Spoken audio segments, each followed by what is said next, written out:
Hello, and welcome to another episode of the Third Space Podcast. This is episode 38. It's called Misadventures, Adventures, and Telepathy. So 3 words, and there are 3 parts to this podcast. The first part, I tell a story, something that happened to me recently. It's a dating-related story, so you might find it interesting. In previous episodes, I've complained about dating apps, and this was a dating app-specific misadventure. That's where the word comes from in the title. After that, we move into an adventure in etymology, even better, the best kind of adventure, right? And then in the last part of the podcast, similar to how in previous episodes we've discussed what might change if we had teleporting refrigerators or sci-fi devices that could replenish your sleep. This time, we try to imagine what would happen if we had two-way telepathy, kind of the purest essence of the telephone, if we could just communicate with each other without a device and without verbalizing. How would that change things for better or for worse? So it was a kind of interesting discussion. I hope you enjoy all 3 parts of the podcast. Daniel, take it away. It's a podcast, yeah. Third Space. Podcast. That was pretty good. I liked it. It was simple. It's short, I really like how diverse our openings are. Even though, honestly, none of them are good in and of themselves. I feel like the broad tapestry of our openings is just very diverse and interesting. And even though every individual component kind of sucks, altogether, it's something beautiful. Like a canvas of crap, and individually it's just different turds from all different animals that you've mixed with water to paint, and it ends up being something more than the sum of its parts. That's a good analogy. I don't know where that came from. It's like a sewer full of a diverse number of turds. Yes. Beautiful, poetic. I had an interesting experience, I guess it was a week or 2 ago, that I want to tell you about. It's not that funny, I don't think, but I'm prepared not to laugh. But I've never had anything exactly quite like it, and so I want to tell you about it. So, as you know, and as we talked about on the podcast, it must have been a couple years ago now, but we talked about dating apps, and so I'm still using dating apps here and there, and the other day, I guess last week, I matched with someone who was very, very attractive. Suspiciously attractive? Yes. Or okay. Yeah. Suspiciously attractive, model tier. Right, you're immediately thinking, are you real, and all that. Yes. Yeah.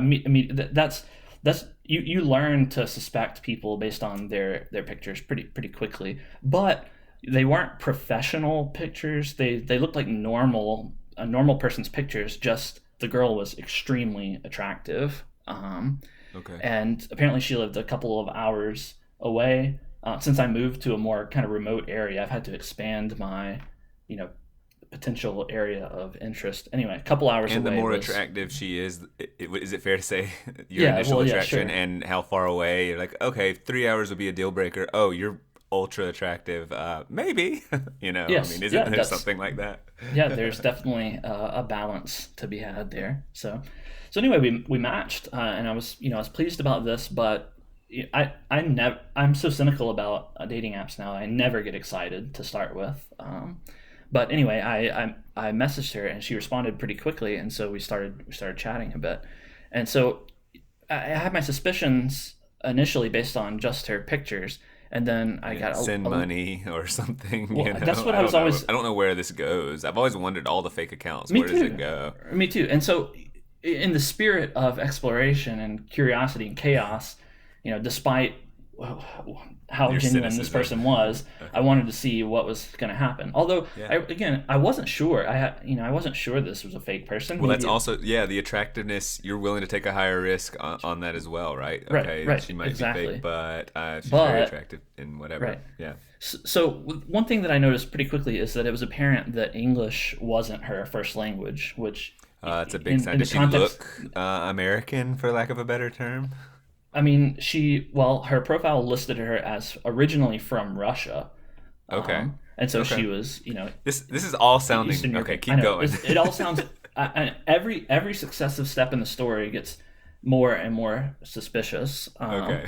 So that was the situation. Very attractive. Her messages weren't clear English always. It just sounded like someone who spoke English as a second language. Were they Sometimes clear the responses to your questions and conversation, or did they feel off? Well, I'll let you tell the story. I apologize. Keep No, going. that's all right.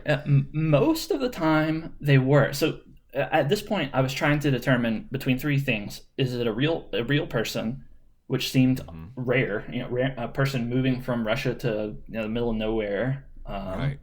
model tier, like what are you doing out in this farmland? Right.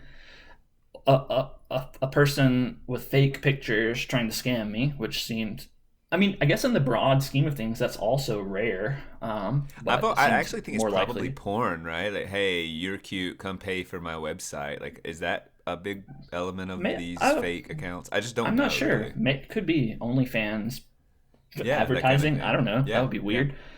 And the third was a bot. Like it's not even a person. It's just this is an automated thing on the other end. And so some of the messages, their oddity made me think, okay, maybe this is a bot. It's not even a real person. There was one time where she texted me good morning and asked if I had any plans for the day, and I said good morning. No, I'm just working today. No real plans other than that. And then she responded again, so do you have any plans for today? And I was like, well, Yeah, very I, bodish. I Like, yeah. just said, I just said my plans for the day. So I thought that was Yeah. weird. But then other times she did directly respond to what I was saying and then contribute questions of her own. And she seemed to have like an overarching direct Memory or goal, yeah. memory and goal in the conversation, because the conversation was dating oriented. It was, what are you interested in? What are your deal breakers? Like, what kinds of people do you like? What are your values in a relationship? She was asking these things as well. I'm not, it's not inconceivable that a bot could do this, but as some conversation progressed, I began to think, okay, it's not a bot, it's a person. But so the stories that could fit this pattern, it could be a person from Russia whose English isn't perfect, or it could be a scammer. So I still wasn't sure.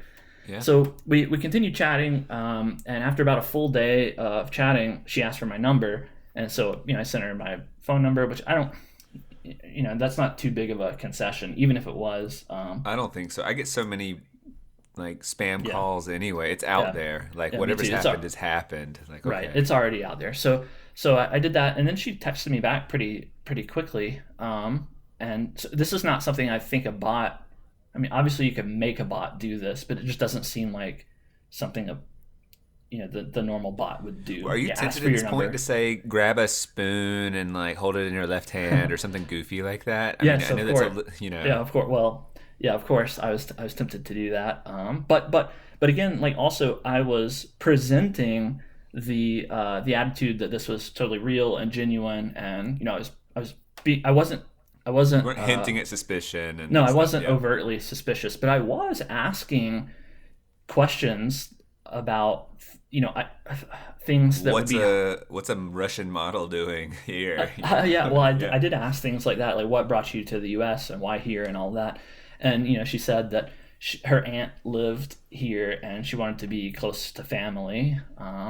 And she also said her job was an investor, and so she was talking about like crypto mining and stuff. She said she was That's big just so into. vague and anyway. Yeah. It is Yeah. vague. It is vague. Um, but I asked her some questions about like the markets and crypto and stuff, and she seemed to have responses that weren't nothing. They were something. So how often are you texting and exchanging, and how long are like clearly Um, there's a human being on the other end, right? yeah. Like that's what you're telling me, or at least that's what you're Yes. feeling Yes. is that I, it's a I was human pretty being, whether it's a scammer or who she says she is, or right. perhaps who she says she is and a scammer. Like there's a Yes. lot of variables Could there. be right. That would be strange. But yeah, I didn't know. I'm pretty sure it's a human being at this point, and our texts were.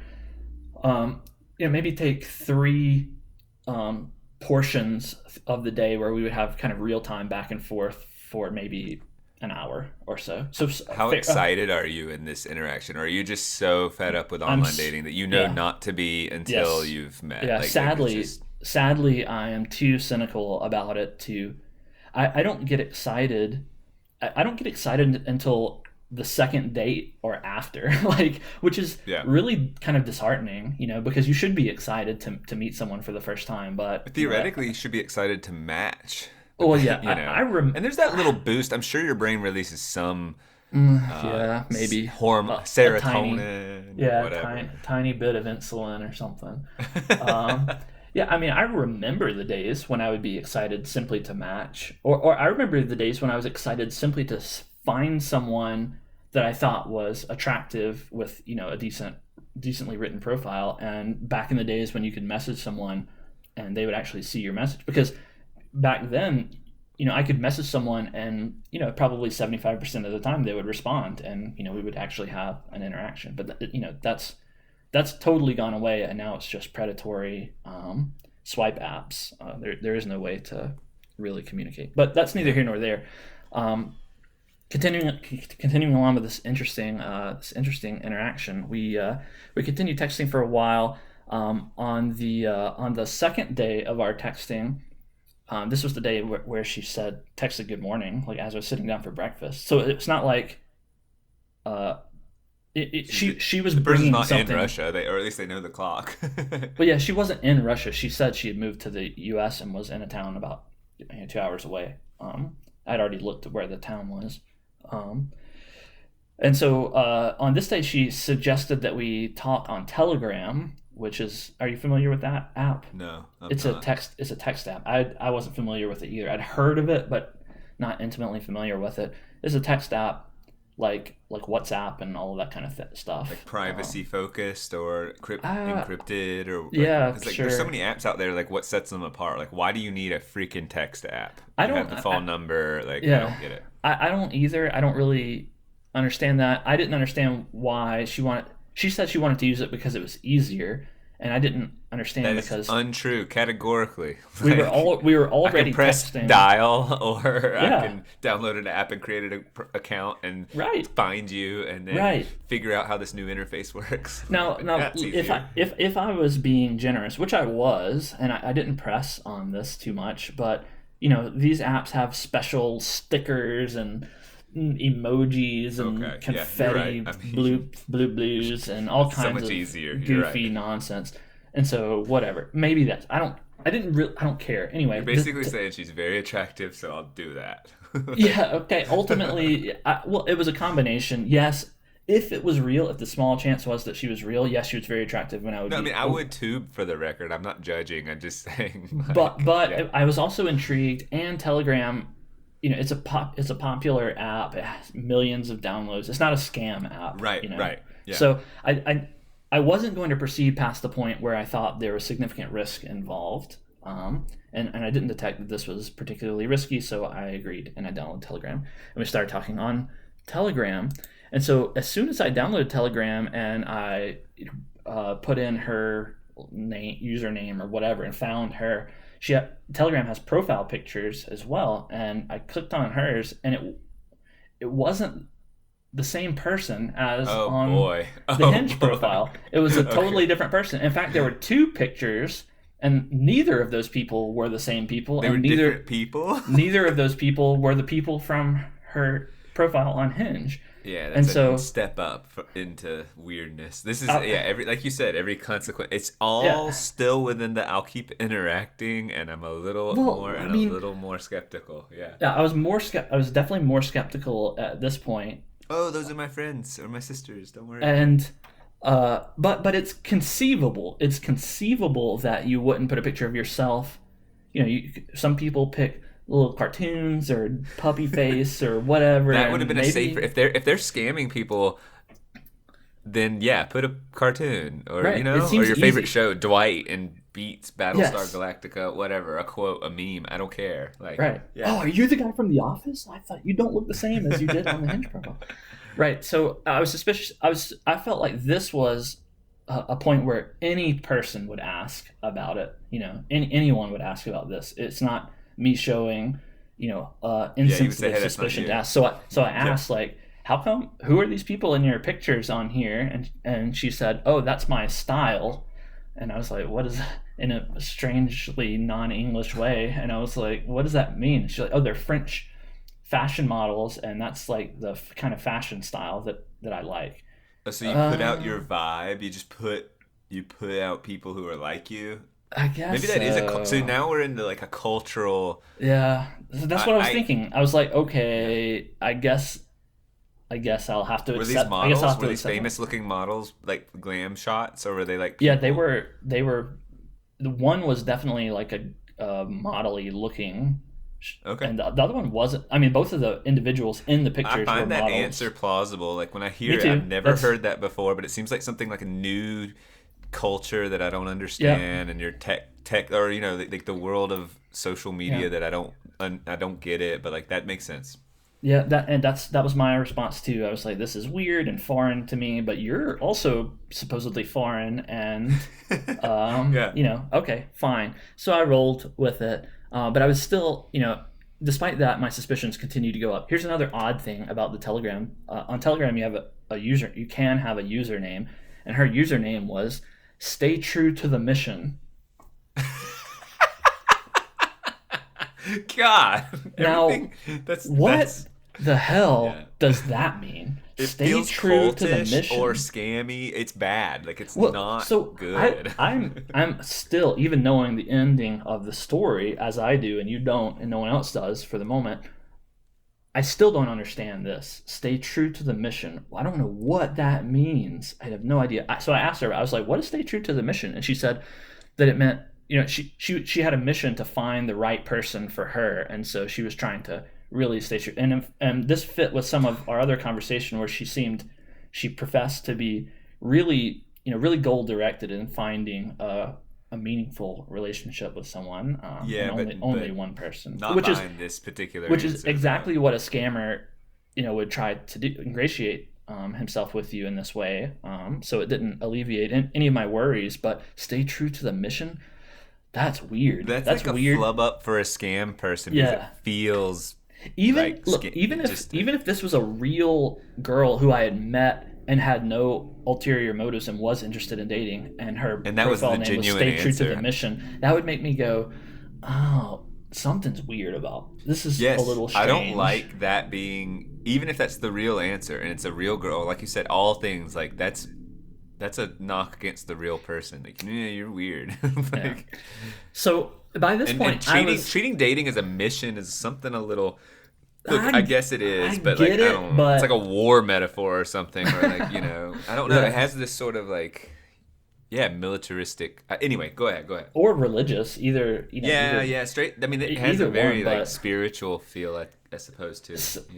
either way, at this point, I was like 95% sure that this was a fake You're person. It wasn't. waiting for the pivot, waiting for the Yes, exactly. so. If you send me a little, yeah, I was very intrigued because this person had spent a long time, all considered, talking to me, right, and hadn't let the mask, hadn't let the true ulterior motive out there. Like I hadn't been asked for money or anything like that. So I was waiting for that. I was actually very curious as to how this was going to come up. yeah. So at this point, I started trying to find some confirmatory information that this, because so far I was only suspicious. I hadn't confirmed any sort of deceit. Is So I asked, confirmatory a word? yeah, definitely. Confirmational, Yes, I can confirmatory. confirm. I can confirm that confirmatory Okay, is a just word. it just threw me because I was like, could he have said confirmational something, and then why would those two words exist if they are You're exactly the like English teacher. Why do we have so many confirmatory? words? Why do we I mean, have those seem like double they'd be meaning words? exactly the same, not just slightly different, but like I'm looking for something confirmational or confirmatory or anyway. Go ahead. I'm sorry. That just really was taking my headspace. Um, so I looked up the town that her profile said that she lived in, and I pulled it up on Google It's in Maps, the middle of a and lake. Her address is nowhere. It's in space. it wasn't in the middle of a lake, but it was truly rural. Like, it was a crossroads with a little post office outbuilding, a gas station, and like nothing, and farmland everywhere around. At what point do you get a little more aggressive and say, Soon. come on, outlive soon I it? do. Soon I do. And so I started asking about, or she had mentioned wanting to get dinner or a drink with me. And so, I stayed on that topic and said, would you be a little scared to drive 2 hours, like, at this point, honestly? at this on point, edge a little? At this point, I wouldn't do it without getting further information. Yes. Which is so I asked her, oh, okay, I haven't been here long. What restaurants are good around where you live? And she said she preferred to cook food for herself. And then I said, well, me too, but for a first date, I think it's good to go out. Yes. For dinner. And so, are there any suitable places around her? And she said there were lots. And so this was the first. This was the first. There's not lie. lots, man. There's not. This is the first lie. There's definitely not lots. Like, I went to Yelp and listen, you whore. I know, right? I went to Yelp. I went to the area, and there were like 11 restaurants in this gigantic mega range, and they were all in like little tiny farm towns outspread around this area. There were no restaurants in the town. And so, like, I'm slightly nervous hearing this story. I'm like rocking in my chair. I've been listening to enough crime podcasts and stuff, and you just like have laid out a fairly Well, let's not. Anyway. Don't get carried away too far. I'm still here. I made it through. Yes. So that was first lie. And inside of my soul at this point, I knew you're lying to me, and now your interactions are not about finding out. Now my goals had shifted, right? Now I had zero expectation of, this being a dating interaction, and all of my expectation was, how are they going to try to scam me? Yeah. So actually, coincidentally, around this time, I got an email from Hinge, the dating app, saying that a person I had matched with, this person, their profile had been removed because of suspected fraudulent activity. Oh my gosh! So I guess props to Hinge for notifying people when that happens. And so this was just another thing. So I took this information. I didn't share that Hinge sent me this email. I said, hey, what happened to your Hinge profile? I was going to go look back at your pictures, and her response was that she deleted it. And I said, what? Why didn't you just get on it? Why did you delete it? And she's like, well, when I find someone that I'm really interested in, I only like to talk to one person at a time. So, I'm fine with our conversation. Good answer. Yeah. And which is, like, that's again exactly what a scammer would say you would want to hear. Exactly. Always saying what you want to hear. Yeah. So this is two lies. Two lies, definitely a scammer. So, do you feel weird in even interacting, like prolonged interaction, when we talk about harmony and, I don't know, it sounds hippie, but like energies and like you the justice side of you wants to confront or call out or whatever, and then another side of you is just like there's some risk as you're. It's so weird, right? Well, because it's though you know there's a scammer, this is a scammer, but you don't know what type of scammer. When you say scam, they're up to no good, and ill will is actually toward you, and that's what I'm saying feels strange. It did feel strange, and my patients, I'm goal directed as well. I hate using dating apps. I don't even like dating in and of itself. Like, my goal is to find a relationship, and so you should write that, like, stick to the mission or whatever. Stay true to the mission. Yeah. So as far as so I started losing interest in this interaction pretty quickly. It was a battle of curiosity, essentially.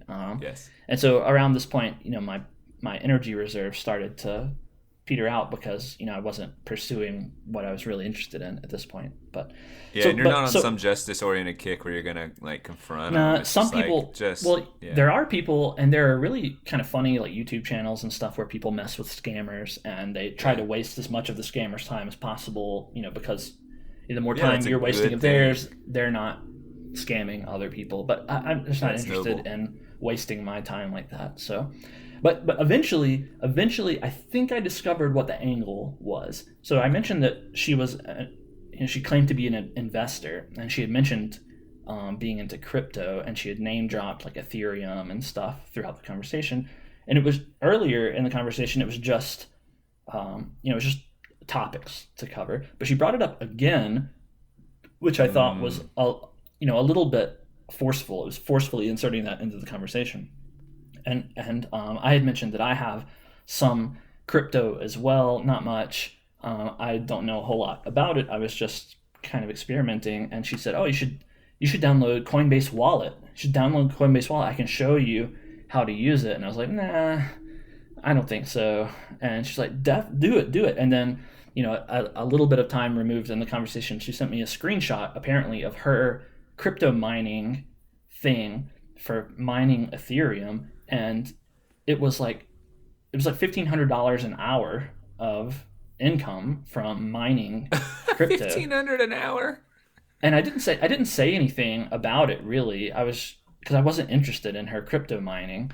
But like I think what it was it was an attempt to. It was kind of like the Nigerian prince thing, right? Like, I'm a Nigerian prince. I have hundreds of thousands of dollars, but I can't spend it. I'll wire it to you if you wire me the whatever. It's that kind of scam This was thing. the holy crap, you have a lot of money. Yes, but yeah, right. I think it was I am the holder of crypto knowledge and how to make a ton of money. I can help you also make a ton of money using this relatively newly popular technology. But first you have to, I don't know what, send me your crypto wallet code or whatever. That's where I thought it was going to go. She's very pushy about downloading Coinbase Wallet, which I didn't really do. And then at this point, it was like the end of our second day talking, and I was ready to go to bed, so I brought conversation to a close for the day. But in the morning, the first thing I said was, my patience was running out. I knew it was a scammer, and I wanted to, I did want to do a little bit of confrontation. So I said, before we continue talking, I'd like to ask you a favor. Will you please send me a picture of yourself holding up 3 fingers? That was my verification request. Yeah. I just figure you're not going to find that many pictures of people holding up 3 fingers, and you're definitely not going to find a Russian-looking model holding up 3 fingers, right? Yeah, it would be a challenge. And of course, the predictable response was, "Why do I get the feeling you don't trust me?" This kind of guilt trip thing. And I said, "Well, you've professed that you're a very honest person and you highly value honesty and that you're looking for a genuine relationship and all of this. So it doesn't seem like it would be that big of a problem for you to just send me a picture to verify, that you are who you say you are." And so she tried to get me to send one first, and I said, I will definitely take one if you send me one first. And so she did. She sent me a picture, and the picture made me laugh pretty hard. It was a brown, very not Russian skin tone hand, like held down with the camera focusing only on the fingers, and it was 4 fingers, by the way, not 3. And they were kind of long, decorative, painted fingernails, but like it was totally not what I asked for, and definitely not the person. The pictures from Hinge, and like I it made me laugh really hard. Actually, like, and I, obviously the text responses after that point were pretty were me also laughing and saying, haha, yeah, nice try. And and things came to a close pretty quickly after that, because she was like, "I'm getting tired of playing these games. I'm not going to continue talking with someone who doesn't trust me." And I was like, "Okay, bye." Okay. But the picture, I don't know. I just thought it was, I don't know who it was. I imagine in my mind's eye. 4 fingers though. Why even get that part wrong? That's strange. Like this made me think that this person is just not too bright. I in my mind's eye, it's just some Brazilian guy living with his mom, and he had to run upstairs and say, "Mom, hold out your hand so I can take this picture." Yes. And she held out her hand, and he took the picture with 4 fingers. I'll send you the the picture of I it. would like to see, because that is so... Actually, I'll send it to you right now. And yeah, I want to look at it. Sadly, our listeners will miss out on this this little bit of entertainment. But maybe you can describe the picture. All right, I sent it to you. Is this on phones or on... This is on phones, telecommunications. Yeah. Oh, I see it's downloading. Oh, yeah. Really weird. That's so strange to do 4. Right, and this is a picture of the person from the profile. So just... I also don't mean to... You can tell if someone's pretty... Well, I guess you can't tell if they're overweight just by their hand always, but like...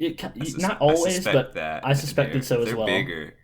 If they're big, when they have plump fingers, you know... Right. So, Did you see the second not picture? Even close. Definitely not the same person, but you can understand why I entertained the conversation for as long as I did to start with. Yeah. So that was my interesting experience. I have to say, it was, I guess, not the worst dating interaction I've ever had. It's just disappointing, man. Yeah, it really is, but it's weird how that's like fairly common. Like that might be more common than some sincerity. There might be less, like the scales are really tilted toward insincerity in the digital dating world. Yeah, they definitely are. I think this particular kind of crypto scam has become more popular lately. Well, it's a little mysterious. People haven't fully bought on board, but there's some legitimacy to it, and so it's intriguing. So, when something's intriguing and new, it's ripe for exploitation. Right, and I guess there's no intermediating bank or anything, so it's not like you can go to your bank and say, hey, I got scammed. Can you help me? Give me my money back. To what degree am I protected? Yeah. Right. So. Well, I'm sorry. You just quit. No, I didn't. I mean, this person apparently was trying to scam someone else and got reported and removed. So, but I will definitely be wary of future. I'm just gonna only match with ugly people. I think it's gonna be my strategy. There you go. Who would be an ugly scammer? That wouldn't work out. That's how. Yeah. It's just that your standards. Yeah, that's what it is. How adventurous are you feeling today? Pretty adventurous. Whoa. That's pretty adventurous. I can tell by the strain. Yeah. I was really doing the thing where it was, the gesticulation that demonstrates adventurousness. Yes. Well, I know that when it comes to adventure, nothing gets you more gets your adventurousness aroused than than etymology. I do like etymological adventures. Everyone is adventurous when it comes to etymology. So how about we do adventures in etymology? Do you remember this? Yes, I do. We've only done it like twice, 2 or 3 times. Yeah. Okay.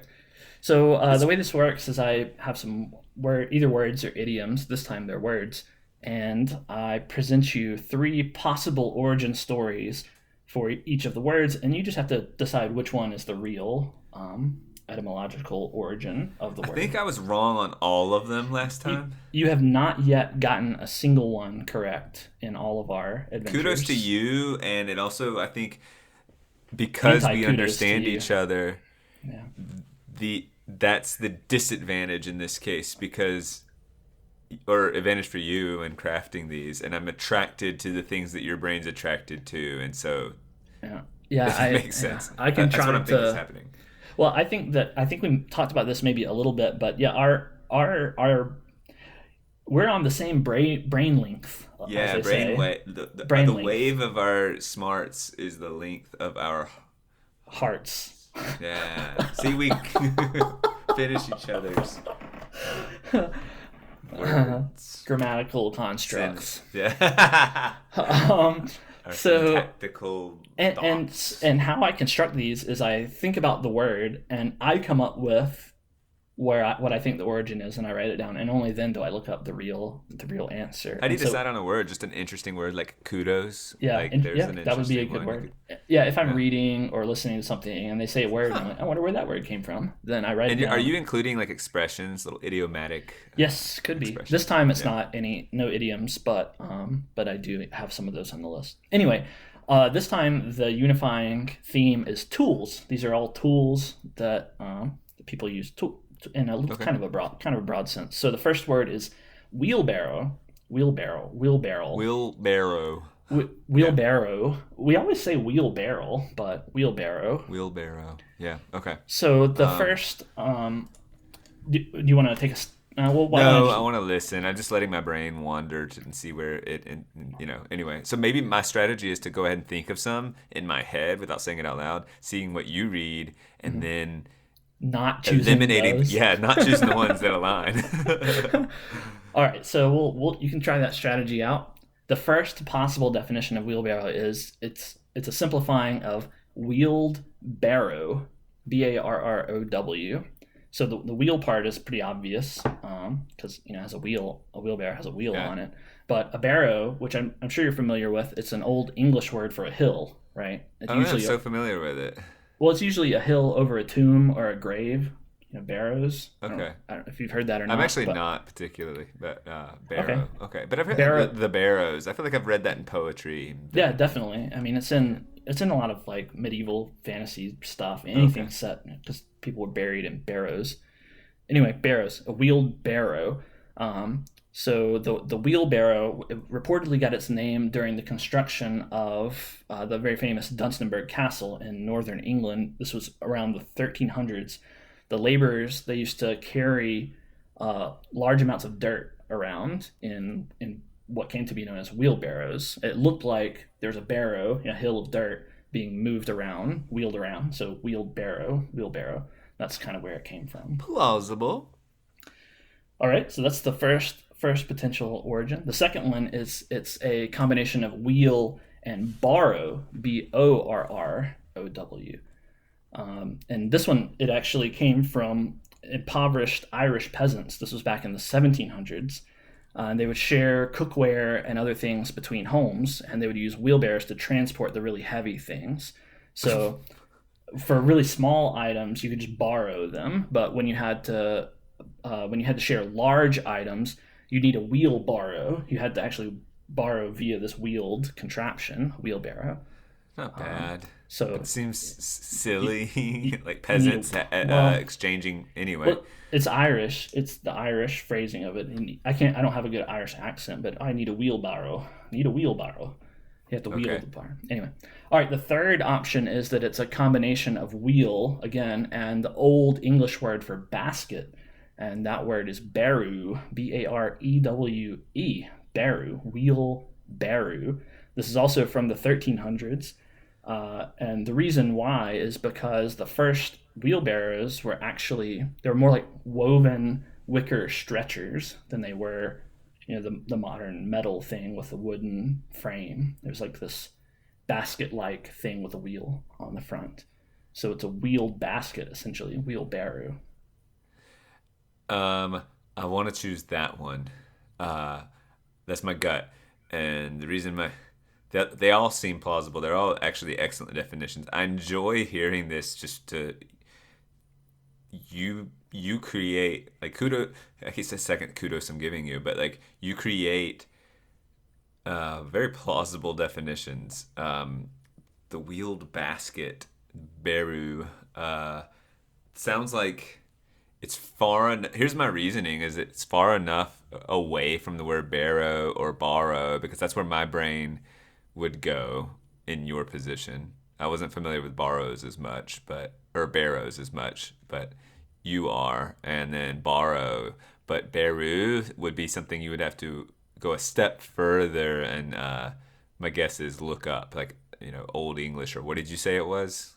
Yeah, Beru. it's old English, barrow. So like I think I'd just be impressed if you made that up because you didn't let your mind wander and make it up and then do that. Like you would have to do additional research just to verify your lie. Or it's not the old word for, or it's not an old English word for basket, which would be even I'd be more impressed. But I'm just choosing the third one, the basket, beru, as the actual term. You got it right. This is Yes! your first Yes! adventure, successful adventure. Congratulations. Woo! You got it right. Seriously, compliments to you for the first two. They were very plausible, and like borrow and barrow, I'm with you. The beru sounds the furthest stretch. Like that's really what I did. I like my new strategy. I think I'm gonna get them all now. I think we should actually just all collectively agree that wheeled barrow is the right origin for wheelbarrow. Because that was the best story. Yes. The second one, I chuckled, but then like it just was like that's got to be him making that up. But the first one like absolutely feels legitimate. Yeah.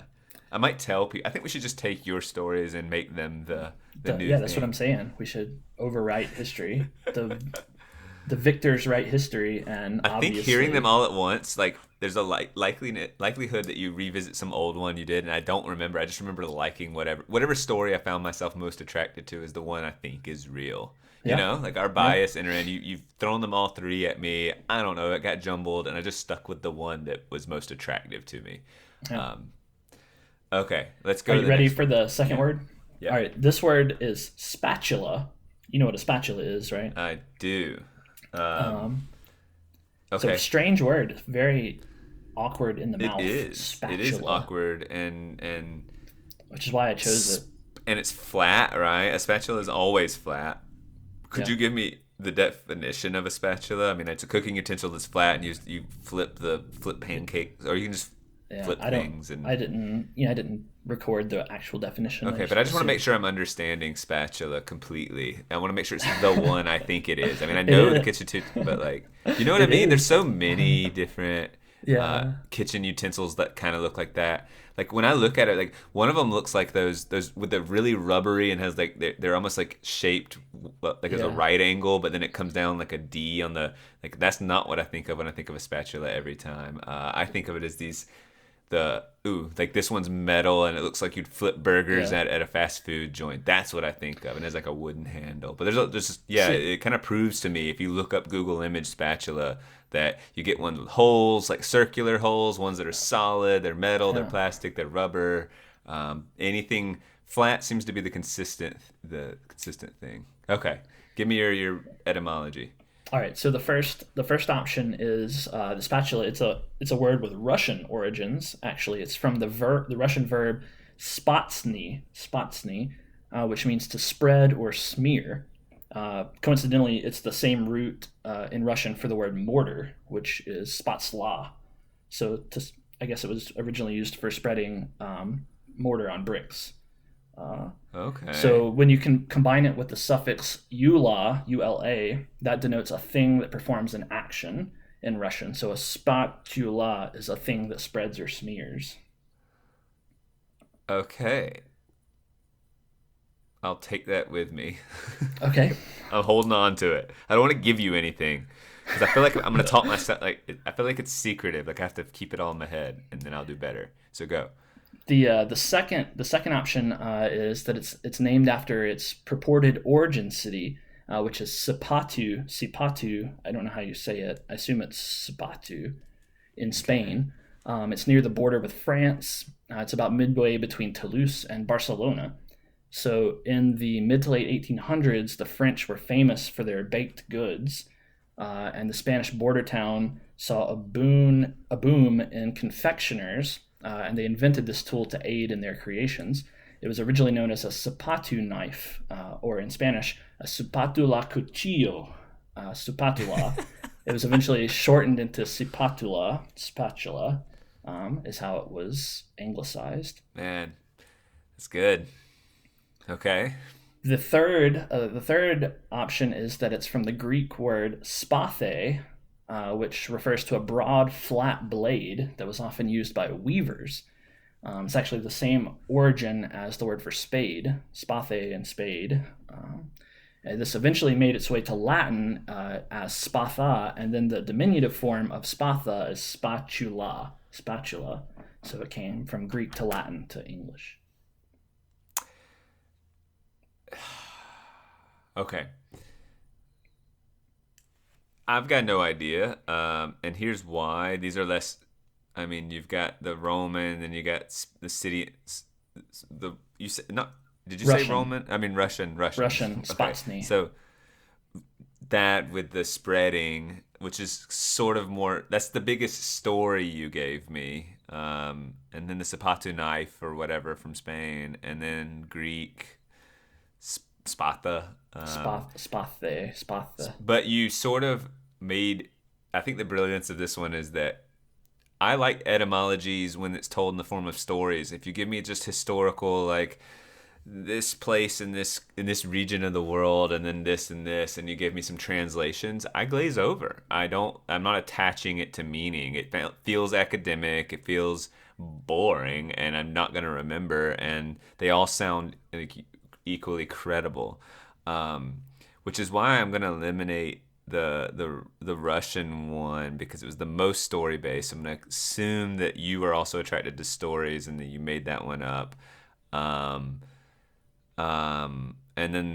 then maybe you were struggling for another one. I'm gonna guess the Spatu knife, because you're like, okay, I can kind of go. And then your third one sounded like you were almost mimicking the academia or the boring version. Like you were like, oh, I haven't really done that yet. So you kind of shifted gears, made up. And so I'm going with Zapatu knife, Spain. All right, you got it wrong.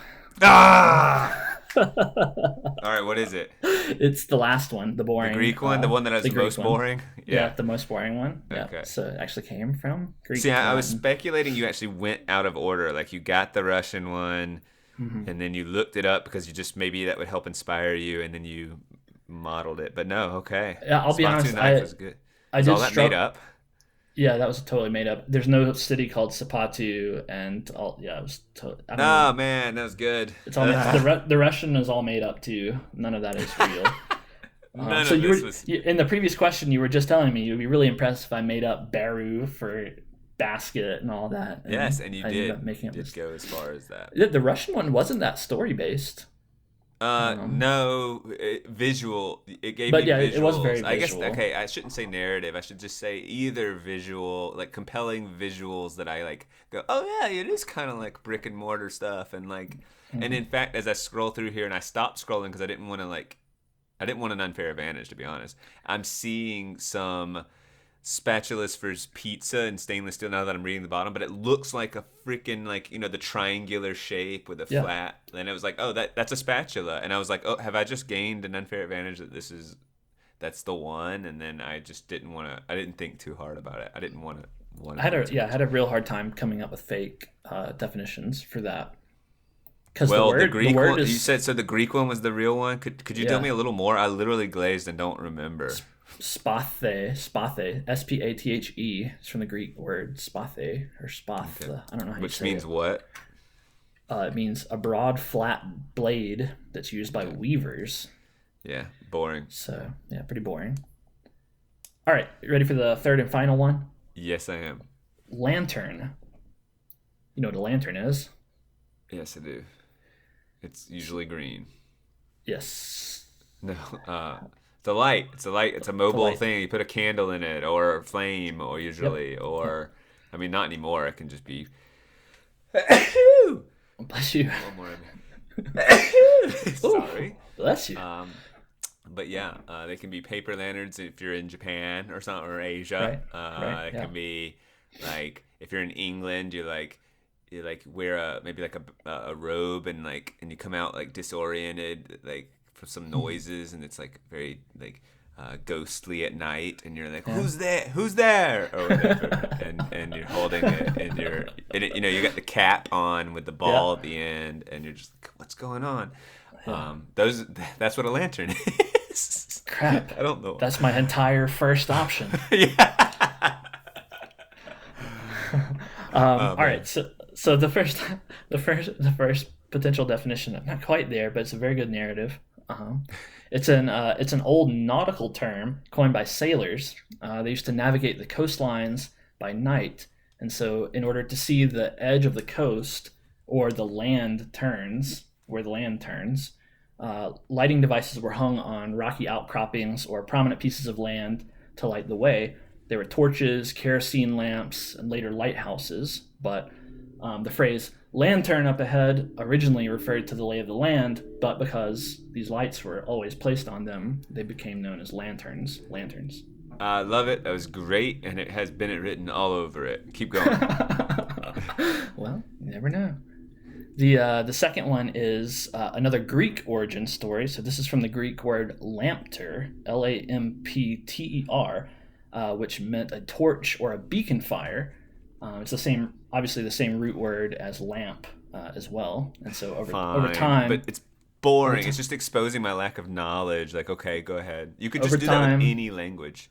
Over time, it morphed into lantern. Lampter became lantern. And boring. Okay. All right. Well, then the last option is that it's actually French. It's from a French saying. Part of my French here, la ante run, la ante run. It means before the run. It referred to lighting of lamps and candles, among other duties, for the French army messengers under Napoleon. They would make morning deliveries. So the commanders, they would look to the messenger barracks to see if the lights were lit, looking for the lantern, the light before the run, which would signify news would be arriving soon. Lantern.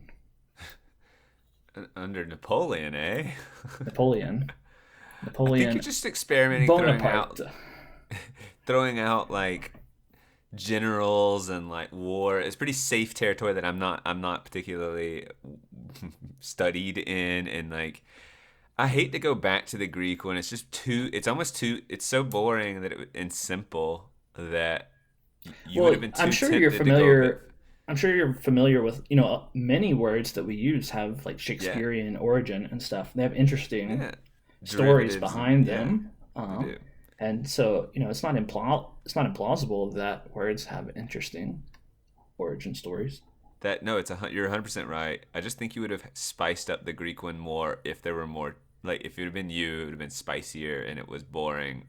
Too boring for Bennett to even fake. So I'm going with Greek again. Oh, you got it again. Yeah. Oh, no. I'm going to have to alter my strategy now. Lantern was good. Lantern's the best. Lantern is what That's what I'm going to remember.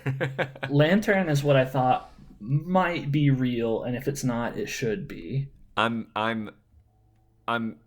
back when we were joking about rewriting history, you might be rewriting it in my brain. Like, it's not. I won't remember Greek lampter or whatever. The Greeks were so lame. Like, what were they even thinking? Lampter. Yeah, boring. And then I think you were being cheeky about I can start to mention things that make Daniel glaze and say under Napoleon. I don't know. I feel like that was just you taking a jab, like a little mean-spirited, like. That's not mean-spirited. No, you're right. It's not, but it's funny. It's just like pushing the envelope on like, and I'm on to you. I'm letting you know I'm on to you. If you just start throwing out. I'm gonna grow in suspicion there. So I'm learning. You are learning. I'm gonna have to get more clever. I'll also admit that I wasn't as diligent as I could have been. I made the decision to try to get 3 words that were thematically similar. That were tools. There were things that people use. Yeah. I have a big list of words, and I have maybe 20 already done and ready to go. And I wanted some unifying theme, but when I did that, I didn't pay attention that there were 3 essentially all 3 answers were the boring academic definition, and I need to make sure that you spice your answers. I can't be predictable. Need to be spread out in terms of right. I can't let you pick up on a pattern. And the fact that, it's almost, this is a tough way. You might in the future need to look up words first with interesting backgrounds. But I know that starts to encroach upon your creativity, because you can't unsee the actual answers, and it's better to be open. But then you're going to look up answers and get boring answers pretty frequently, I'm guessing. That it'll just I'm not that bothered that you get them right, and maybe you're getting a little too sure of yourself, because at this point you've only gotten 2 correct out of all of them. Like 9 So, or so. If we've yeah. done it twice, maybe 3 times. Yeah, Yeah, we so got maybe together. two. You're maybe 2 for 9. Yeah, we So can't sit here and say I figured it out. I don't yeah, have the key. I But I'm not gonna there's get too something worried yet. free. There's something freeing about when you're opening the door. You're speaking as if it's true. I like when you're pitching this. You're saying, "Oh, it actually happened this way, and this way." But you're fabricating places, origins, people, generals, wars, whatever. And when you're doing that, like, Who is Napoleon? That's obviously fake. It's like an ice cream or something. yeah. It's like the French flag ice cream. It has pink and brown and white, just like the French flag. I mean, are you allowing yourself, if you're just like, I need a French general and I'm just gonna, so I would, like, if I were in the position of making these up, I would just Google French generals to throw out a name that, regardless of year, just to get a French sounding name. Like, you should Yeah, allow sure. yourself to, yeah. Yeah, I mean, I did that actually with Wheelbarrow, the Dunstanburgh Castle. I don't Yeah, yeah. know You what needed a that is. name there, right? Actually, I don't remember if I looked up a real castle or not. I probably did. Just To famous be castles, just to throw it out there. Yeah. right, I just mean, no, that's a good idea. just in case you have castle knowledge that I don't anticipate. yeah. Dunstan, you mean Dunstan Wary Castle? Jerk off. Like, gotcha. Like, Fake. it'd be funny if that's the two things you pitched the same thing in what was Dunstanburg and Dunstan Wary. And that's the only difference in the What? two options. Yeah. It's the worst game ever. Dunstanville or something. All three are the same. That's funny. And I have to listen to the story 3 times. That's the worst part. Yeah. No, yeah. Well, good job. Good job. You did infinitely more times better than you've done before, and infinity is no small feat. So good job. I wasn't strategizing before. I was literally I was the person that you wanted me to be. Just like kind of pick the one you're most attracted to, and now I'm avoiding the one I'm most attracted to. So it's very similar to my dating strategy now to avoid scammers. Yeah. I guess I don't pick the ones I'm most attracted to. Yeah. Everything ties together. Yeah. Full circle. Full life, circle of life. Circle of when life gives you a circle Circles? of little yellow circles. Squeeze them. Make lemons. Yep. So, do you recall, let's say, I don't know how many episodes ago this was, but do you remember we imagined a world where we had consumer-grade teleporters, like they were the size of refrigerators? Yes. And then all we the did ramifications. We explored like, what would that do to life as we know it? Yeah. And then we had another one, which was the Insomnitron, the device that lets you feel like you've slept even when you haven't. Lets you recharge your energy, your sleep energy. Remember that one? Yes. So I've got another one for you today that we can Have talk you named about. these segments like sci-fi, No. real sci-fi, real life, or something? Nah, I didn't name them because I just couldn't think of a really catchy thing. Just sci-fi tech introduced today, that's not catchy. What's the acronym for that? STIT. Maybe I should just call it tech introduced today, in parentheses sci-fi, and it can be tits. Yeah. But that's not Time for thematically tits and tits Time for tat. tits. I don't know. but that's not thematically appropriate or appropriate in general. So Yeah. So we're just gonna leave this nameless, and we'll just talk about it. Okay. Give me a sci-fi item. So this time I don't have a catchy name for the product either, but well, let me set it up for you. This is just crappy. You have not sold me on this segment. I'm really sorry. I profoundly apologize to you and both people listening. I'm very sorry. So you know how our telecommunications have evolved through time. We had the old telephone, which was big and bulky, and on your table or wall or whatever, and then it got a little smaller but still hung on your wall with a little curly cord. And then we got like car phones, which were a little bit more portable, and then we got our Nokia brick phones. The brick, and the razor, and they got smaller and more convenient, more portable. And now we have iPhones and AirPods and watches. But even like FaceTime and Zoom, like we communicate I mean, I don't prefer FaceTime and that sort of thing, but yeah, we've just definitely evolved on how we like communicate for sure, like in So real the time. right. So the communication devices, the pattern has been more portable, smaller, easier to interact with. And so what if the next stage in communications technology was essentially, whether it's a device or something else, it's two-way telepathy. So the ability to communicate with another person without any device, without having to pull something out of your pocket and dial it or whatever. You don't have to speak out loud. You can just, maybe there is some kind of dial mechanism. Like you think of the person, and then the other person gets a little itch behind their ear or something, and they know, oh yeah, Daniel's trying to call me, and then you can answer, and you basically can have this conversation just like we're doing now, but it's all in your head. No one can overhear it. You can't, you don't have to speak or anything. You're just having this communication. But I have the ability to accept or reject. So I'm Yes, sitting yeah, there watching a movie, and it's like Bennett going, "Hey, I'm here. I want to express an idea," and I can say, not yeah. You like can totally ignore it. decline call or whatever. Yeah, Yeah. and I wanted to make it like, let's also imagine that you can kind of go to silent mode or whatever. So it's not like you're always getting bing bings in your head, Yes. people wanting to talk to you. Um, so it's just like a telephone in the sense that you get to control when you communicate, but all of the device requirements and like service requirement, all of that stuff is gone. It's just two-way Yeah. communication telepathically, any distance, and all of that. So that's Okay.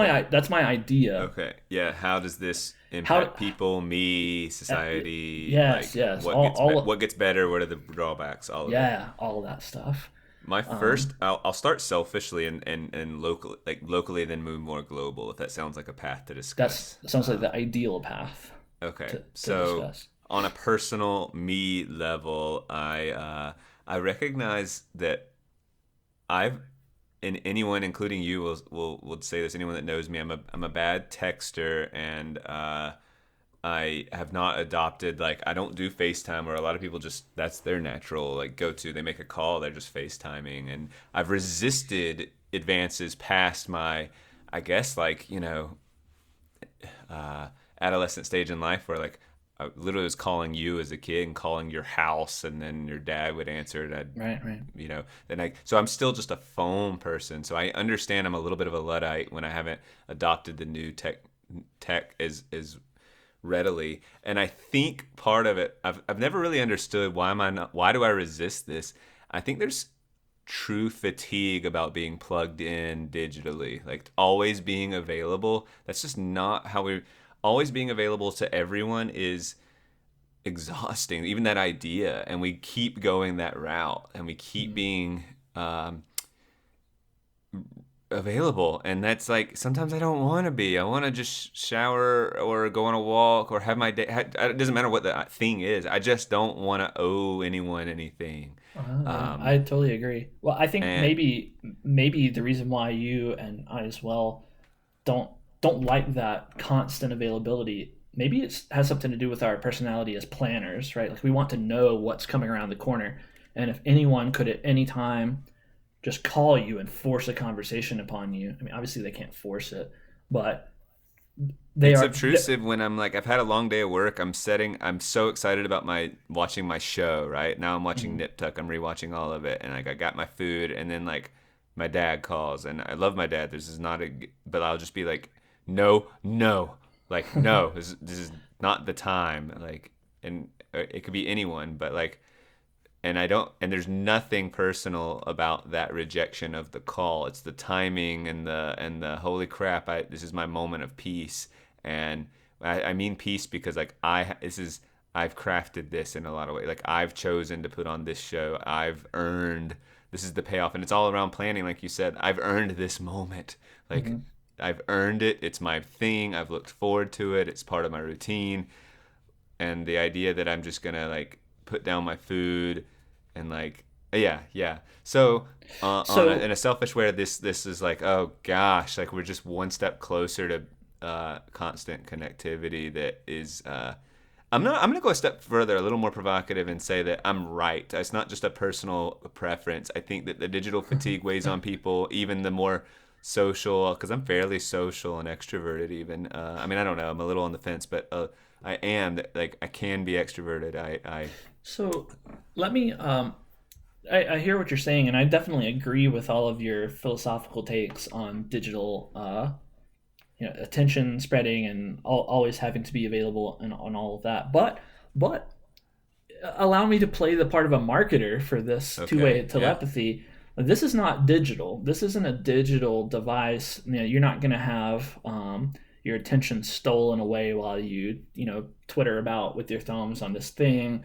You don't have to deal with updates and uh, operating systems and Telegram apps and scam. You don't have to deal with all of that stuff. Like it's just in your head. It's just right. communication. This is not gonna have When you're spam calls. This is free from that. exactly, it's totally free from that.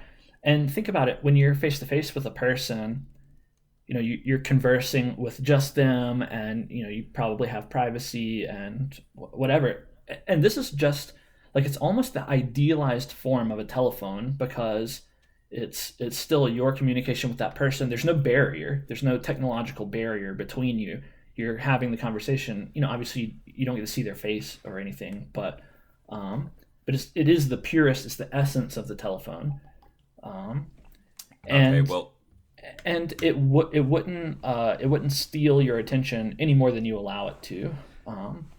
There when I imagine this being real, I could imagine that it develops in such a way that people find the barrier to entry so low that they're always calling and pestering you. Like if you were in class and your student said something really funny, you might just call me real quick and telepath me real quick and be like, my student just said this. And yeah, yeah. if society develops such that everyone was always in a conversation, then to me that would be exhausting. For you, I don't know, maybe you would find that a pleasant expansion of your social interactions. Let okay. I think I think the barrier to entry there's a beauty in that. So it's not that I resist technology and the advancements. I'm resisting the instant gratification and constant connectivity. So I actually think with all our digital like Netflix is better. It's better to have access to like every movie digitally than the ones I have on my shelf, like or what I went out to Best Buy and bought back when I was in high school, right? But that seems like the obvious answer, but I'm not convinced it is. I think my value of movies has gone down. Instead of saying I want to watch this movie and I anticipate it and I read about it and I buy and I put it in my collection and I take pride in the and I look at the art and I open the package and I get annoyed and I have to do the glue remover because the freaking DVD seal at the top and the bottom. Are you kidding me? And I earned it and I put it on my shelf and people come by and go, oh, look at Daniel, he's this kind of movie watcher. And like I rewatch it with friends and hey, I've got a copy of this. Ooh, you do? We should get together and watch it. Like I think this delayed sense of gratification or whatever it is like a really special thing. And I think even like the phone thing is not much of one, but there is like I have to pick up, find your name, click dial. Like there's a lot of little stuff. I hope you answer, and that's small and it's a weird comparison, but I do think I just wanted to be clear that it's when you talked about my gripe with all the social media stuff isn't the fact that I have to have the latest system or that sometimes like do I get really annoyed by slow acting and buggy systems? Yes, in fact we were talking about that earlier, but that's not my gripe with tech. My gripe with tech is the instant gratification component. And you're saying let's take it, a pretty big step further. And yeah. All right. Well, this is difficult because I agree with everything you're saying, but I feel like I have to argue a little bit. I have to argue the point a little bit. So I mean, I'm big on delayed gratification as well, but couldn't you make the same argument against like automatic transmissions in your car or even cars themselves? Like, if you're so big into delayed gratification, why don't you walk to school? It's a convenience thing that you drive and that you use an automatic transmission. And Okay. isn't this just an extra convenience? Like it's not allowing you to teleport to the person you're talking to and interact with them directly. It's making it, instead of having a plastic and aluminum box in your hand, like now you don't, but you still get to have Right. the 'Cause, I mean, conversation. look, there's certainly limitations to my argument because I want airplanes and I don't want to like never be able to go overseas unless I get in a boat and paddle myself. Do you know what I mean? Like, I'm certainly for the advancement of technology, and this is an advancement that you're speaking of. So I can't use my previous statements just to say we need to stop everything we're doing now or things will get worse, because obviously faster and more efficient like is holistically better. Even like with teleportation, like the questions like, do I enjoy okonomiyaki? What's that called? What's Yeah, the that's it. You're right. yeah, okonomiyaki? Like the fact that and maybe in 15 years I go back to Japan and I fly and like that will add to the experience of the pleasure of getting that fresh okonomiyaki at the at Osaka or wherever it was, and like, Yep, you're right. but like, and whereas if I could just teleport and have it now, like, I don't know, like there's definitely something diminished by just having it constantly available or being able to order something off of Amazon, like maybe a candy bar that, like, I don't know. So It's I the don't. journey, not the destination. I hate that I'm kind of making that case because I don't fully agree. Because I'm not saying we should go back to like horse and buggies or. So I don't know the balance. So how much weight does All mine right, carry? I get So what you're saying. I do understand, and I tend to agree with you. But let's, there's cost and benefit to everything. So you've outlined a cost, which is, the you've now given in to the temptation of instant gratification. If we were well, to accept that, yeah, but it they were seems just small, and like it's the fatigue that it's like mental health ramifications, and I think I think there is something about we live like in a lot of ways in this industrial society that like we live in a society that our bodies and the evolution, our minds aren't quite like it seems so normal for us to have what's a standard 40-hour work week, but really people work a lot more than that sometimes. And this is all feels very normal to us, but it's kind of different and bizarre. Like we live in a very like technology is evolving way faster than our brains, and so we have all of this. We have this pretty wild society that we were not designed. Like we're not necessarily prepared for. So our brains are being we're being loaded with like cool like access to so many things, and we don't know how to sort it all out. So no wonder like mental health is skyrocketing and or issues are yeah. skyrocketing, and also we're trying to have a conversation about it in some ways for the first time because it used to be ultra taboo. And Well, we've so definitely, yeah. I mean, we've definitely hacked our brains in a way. Like, video games are notorious for having predatory practices that get you addicted to it, kind of in the same sense that gambling does. yeah. And that's video games and gambling. Those are human inventions that prey upon our Yeah, so Facebook's risk design, reward all these social systems. media apps are designed to do that, to exploit the effects or the And things that keep us on it and all of that. Yeah. and we evolved to live in relatively small tribes of 100, 200 people or less. Right. And here we are living in a world where you can get on your Twitter account and be connected to 100,000 people or more. Like, Yeah. we're super interconnected. So Yeah, and what you're talking about is like that connectivity, call it tech or not. I don't like your pitch was interesting and a little provocative, but like it's not the physicality well, or the so systems. even though we have similar complaints about the digital age and modern technology, but I don't think this really impinges on all of that too much. Like, it's still like another positive that I thought of is the privacy component, right? Like on a telephone, if you're walking around outside, people can overhear your conversation, or maybe you have to whisper if you're in the grocery store checkout line or whatever. Like, there's a privacy component, and with this, there's no privacy issue, right? Yeah. Like No, you're right. you're directly talking to the person you want to talk to. You don't have to verbalize it.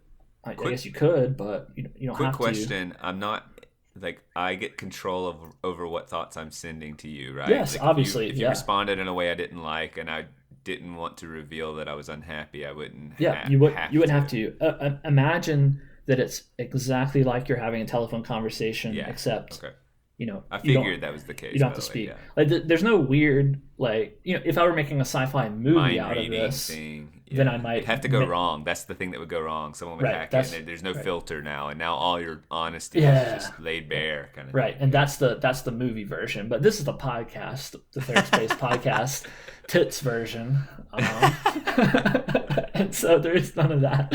There's none of that. But So okay. so the privacy component, you don't have to you don't have to pay Verizon for it. So Right. the cost savings, like maybe I mean, obviously it's attractive, by the way. So I was being sort of devil's advocate about like this is just better, like in every freaking conceivable way. I'm actually more curious. My mind goes to pivot away from the personal and get into like what are the benefits. And I don't know why I want to explore, but like the medical, like how does this save lives? Because I feel like there's some really important stuff that it would get to quickly about saving lives. Hey, I think I'm having a heart attack, or stroke, or like whatever, and like notify. Call 911 essentially. Yes, call 911, or you call 911, like right. and my grandparents are getting pretty old and having some health issues, dangers of falling and all this stuff. And you can imagine that being able to telepathically, without having to get up and go for your phone or fiddle with your life cell alert phone. on steroids. Yeah. Right. Yeah, exactly. Life alert on steroids. Yeah, but you could just call, you could call dial 911 or call I'm being a family mugged, member. or I'm in an unsafe situation. And how much would that be a deterrent to criminals and criminal behavior? Sure. Or I'm drunk and about to be in a bar fight. Like, can I ask you, that's a dumb question, but can I set up like, this is not true of me, I want to be clear, but let's say you're a drinker and you tend to find yourself in stupid situations. Can you set an automated, hey, I'm drunk about to make a stupid decision, like I'm about to get in a bar fight, and you're like, don't, like I'm gonna say the answer's no to this, by the way. I'm already predicting your no, but like you can do automated things that are like, if it can read, if this thing has. Nah, that's silly. We're getting too, I would say too no, weird. but you could if there was develop some a habit. You could develop Yes. a habit where, because you don't have to pull your phone out of your pocket and drunkenly unlock it and dial. You don't have to do all of that stuff that you probably Right. wouldn't be able to do in your but super that could be a drunken downside, state. like the bad drunk the dialing drunken is text a and drunk thing, dialing right? is a problem, and like and you can just hide your phone, but now this, you're just like calling everybody, Calling people. Yeah, that could be talking to every that could be bad, right? Yeah, I could definitely see that. or Yeah, weird things like cheating on your spouse by like engaging in while you're sleeping with your spouse, you're Right, talking cheating, to you're like someone else. talking to someone else, like you're having Yeah. like a sexy conversation with someone else. Oh, weird. So yeah, that kind of touches on the most profound change that I think it would change all of society, and this is actually what made me pick this, what made me think of this as something to discuss. How does that affect face-to-face conversation? Well, it's that with the advent of this technology, you never ever have a guarantee that you're talking to just one person, or that you have a person's full attention. Like at any moment, the person that you're having a conversation with could also be having a conversation with anyone else, and you would never know it, because they're not holding something to their ear, they're not dialing anything. Maybe their attention wavers or something, and that's the only clue you would have. But that happens to people all the time, so you would never know, and it would intrude into all kinds of areas, like you mentioned. If you're with your wife or whatever, if you're a jealous person or an anxious or suspicious person by nature, you would never know whether your husband was talking to another woman or something like that. You'd never be able to know that. You could also imagine like anything that requires isolation or secrecy, like if you have a criminal in jail. No, you're right. They could talk to anyone. They could communicate with their gang members and maybe you capture the head of the gang and you jail him, but he can still communicate with his underlings, and there's nothing you can do about it. Like wartime, like, so now all of a sudden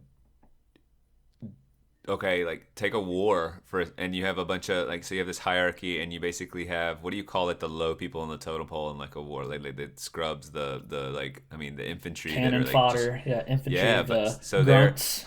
the grunts. That's what I was looking for. So they're out there dying on the battlefield, and like, or they're unexpectedly facing a situation that you could have intelligent people telling them, go here, do this, make this decision instead. You could have intelligent people. You could put grunts almost as like, not just in war scenarios, but like in when there a pivotal decision needs to be made, whether to hit the button or not, to Hmm. guard this missile. I don't know, but like Sure. you now can like put, if you trust the if this person's perfectly trustworthy and but just not good at decision making, not smart at all, but like obedient, then you could really exploit that in ways that's Well, like yeah, they could. I don't know, but I they'd thought also I have thought to of be able to reason. Are they able to articulate complex thoughts any better? No, the answer is no in this no. scenario, right? Just so if something happened where they didn't know what decision to make and they had to tell the boss, hey, should I do this or this? They'd have to be able to explain the scenario clearly, which they might not be able to do. So Well, anyway, did you but see there's where I was still going with that thought though? Like maybe I think so, a little bit, but like I thought of some wartime applications too, both good and bad. Like the good is that if your enemy is jamming your radio communications, well, who cares about radio yeah, communications none of when that matters. Yeah, that doesn't matter anymore? So it's unjammable communication, which is a big deal. But the downside to that is spies. Like you now have far less opportunities to discover spies in your midst because you can't oh yeah. discover their cold drop letters or their encrypted phones or their Right, laptop and hard drives and they're stuff. passing along information is part of, when you're a spy, that can be like long delays. You get the information, hold it for Yeah. months before you can report it back. But now, Yes. not But true. It's no, instant. not true. So Instant and totally untraceable. So yeah, that's a big I meant. a big I guess drawback. my bigger point was that, can you have people who are usually not good at making decisions? Can you have large swaths of them operating functionally, like making better decisions, because you can have the good decision makers quickly and efficiently communicating with them what to do? And I Hmm. mean that in a job workplace. I mean that in like war. I mean that in, and I it's just think like, do I, this, do this, do this, in these like tight scenarios in which usually they just are left to their own devices. yeah, I think it's possible, and the reason I say that is because over the last few years, my work has gone from being well in an office for one thing to being remote without really having remote tools. Like I used to just call into a meeting in the morning on my phone, and that's it. And now, now that everyone has started working from home, there's all the chat apps and Teams and all of that stuff. And so Yeah. everyone is always there. And if you run into a problem, you can just go, "Hey, what's the problem? What's the solution to this? Or have you seen this before?"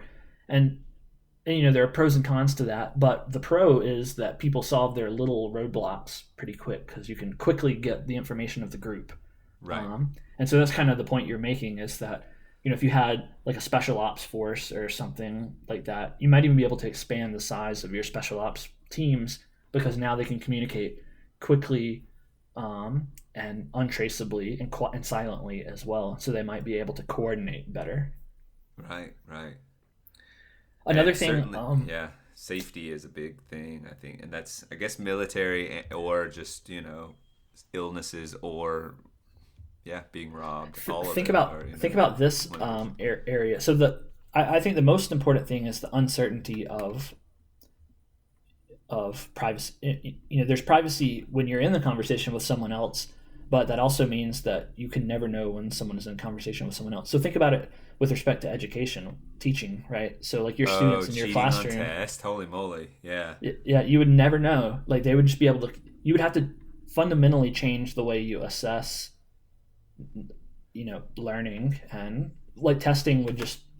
I don't even know how you would manage it, right? You would have to Right. totally Unless change. you stuck with like, man, really leaned into an honor code that really tests the honor code more than Yeah, anything. gee. Well, how? I mean, that wouldn't work. It wouldn't work. Like, I'm sure I that. think you just have to be more project based, which is the trend we're going anyway. But like, yeah, you have to produce this thing, and like, Yeah, if you have someone, oh my gosh, you're right though. The ramifications on education are just profound. Yeah. like reading checks, all of the things, little stuff. Like there's no. I mean, this is another scenario where I think the rich get richer, poor get poorer, and like the haves. I was just gonna say the haves and the have-nots, and you introduce the internet, and access to information is like more accessible than ever before, and then yet like the lazy people are not doing, not going to read or use it well. So then you get these lazy people now have access to this, so they just like don't study for their tests and they cheat. That's their biggest benefit is and then they end up, I say benefit, but it really does cost them even more in the end. So they get their graduation, but they just don't know anything. Yeah, I mean, And I think so it yeah, would it would destroy education as we know it, or maybe, I mean, I already think teaching and grading is pretty poor. Like I don't know, like there are a lot of issues, so maybe it would just catalyze a change, and unnecessary you change. I wouldn't mean, need to worry about people being dishonest because the only people who want to learn, honestly want to learn, and so why would they cheat themselves out of their education by cheating? right. It's like people cheating in a board game, but really it's always baffled me because you come together to challenge yourself and play with these arbitrary rules, right? That's the whole Right. point of a board game is you agree to a set of arbitrary rules and you play a game. And to just say no, I'm not going to do that. Well, of course I could go in and just take all the Monopoly cash and say I win. But like Right. what? I could just buy Monopoly, have paper money, or and just hold it up and go I have it all. Like that's stupid. That's so stupid. Um, anyway, yeah. I think it would really. Yeah, well, we're almost. I mean, we're at Google. Like Google, like you can access just answers to things, and so uh, kids already have answers all like in their phones in their pocket. It's just Yeah. not in their brain, and so the difference between the smart person and the dumb person is the knowledge or understanding is one's in their right hand pocket and one's in their inside their brain. It's like okay, both functionally can they have Yeah, that's access to true. it. So They do have access to information in its, at least currently, in its kind of most basic form, but synthesis is still something synthesis is everything. that's Yeah, the smart person's realm. The dumb person, it's harder to Google search some complete synthesized idea. right. Um, the only other one I had just written down some positives and negatives, and we've covered them all. But I have one question remaining. Do you think that with the advent of this two-way telepathy, that helicopter parenting would be great? Would be worse? Parents would not be able to uh, Resist. Yeah. resist, calling and checking up on their kids all the time. Like, do you think it would be any different than, well, because now parents, even though parents are giving their kids cell phones, at younger and younger ages, it's not like your 5 or 6 year old has a cell phone probably, but Oh man, you would be able to call and talk to them. Like, can you imagine good like point. the the moms that already have separation anxiety, when they send their kid to pre-K or something like that, who just Oh wouldn't be able to resist and would basically just always be in contact with their kid. I'm sure you can imagine that people like that exist, and maybe the temptation would be too strong to avoid. yeah, the parenting thing is a big deal, and I also think not only would it be the helicopter parent, but when you're very young and your parents are your primary like you would be checking in with them a lot. So if you have the combination of the helicopter mom and the kid who like it just depends on the parent. You go to kindergarten or preschool for the first time, and you're like, holy moly, I want my parents, right? That's a very natural reaction that almost every single kid would have. And now you Mm. have the helicopter mom saying, hi, Helicopter I'm, kid. Now you have yeah, helicopter yeah. kids and helicopter parents. And now imagine, so they're developing, instead of saying, I want to be away, they're like, or just overcoming the softest of obstacles of discomfort and instead turning to Mm. their parents and the parents accepting that. So it'd be, yeah, so it's just another opportunity to that could be bad. Like Mm. that could be really bad. Oh man. And well, quick side note is I saw an app the other day that's like there's already these apps that will trace your kids and your husband or wife or whatever, so you Mm-hmm. know whether this family app, I forget what it's called. It's very popular. I'm sure people know this. But now you can set it to like when I leave work or when the kid leaves school or when the kid leaves practice. So you can do these, what do you call it? Like geo, like fences or whatever. So when they leave, it says, Mm-hmm. yeah, your kid left school and should be Oh home yeah, at this time. And so, not that that's exactly the same thing, but that still the allows check. for obsessive helicoptering. Yes, yeah. Like, I mean, seriously, it's like, okay, it takes you max 30 minutes to get home. So as soon as I get that notification you've left school, which should be before this time, and you can set reminders like, oh, you haven't left by this time. It like pings like, where are you? Why haven't you left? I don't know. Just like, anyway, Yeah, so it that seems like it's that on steroids, like the checking in super fast. So, it's a diffusion of individuality. Like it just encourages reliance on others, which isn't inherently a bad thing, but it really removes opportunities to develop, self-reliance and independence and the could ability it could to it act without input from others. could phones and stuff, could all of this, weirdly it feels like it should ideally create more independence. So back in the 90s, you drop your kid off at the mall and say, I'll be here in 2 hours, and you just like as a parent have to kind of hold your breath and be like, gosh, they better be back here in 2 hours. Mm-hmm. um, and now it can be like, hey, if they're pretty young, you could let them go earlier than you would have and say, call me every 30 minutes, call me every hour, or text me every hour to let me know you're okay. That's a problem, but only a problem. Like, you could let them do stuff earlier than they would otherwise and say, I'm going to let you do this earlier than I would have if this weren't an available technology. So I am going to actually let you be independent earlier. But the rule is every hour you're going to check in. But now I can imagine that rule not going away quickly enough. So they're 17 years old at prom having to every hour check in with their Mm-hmm. parents super fast and go, I'm fine. And like Mm-hmm. half the relationship they have is just going, I'm fine, okay, be good. This exchange that's mental and or telepathic, and like that's a problem. I'm just trying to think of it. I'm trying to make a counter argument. Like, could it be like, oh, now 4-year-olds are permitted to go to the mall earlier? I don't know, just because they can quickly check in with their parents, and the world's a lot safer because there's less crimes of opportunity because you can alert with such diligent or such efficiency, Mm-hmm. that the world gets safer. People can take more risks and be more independent.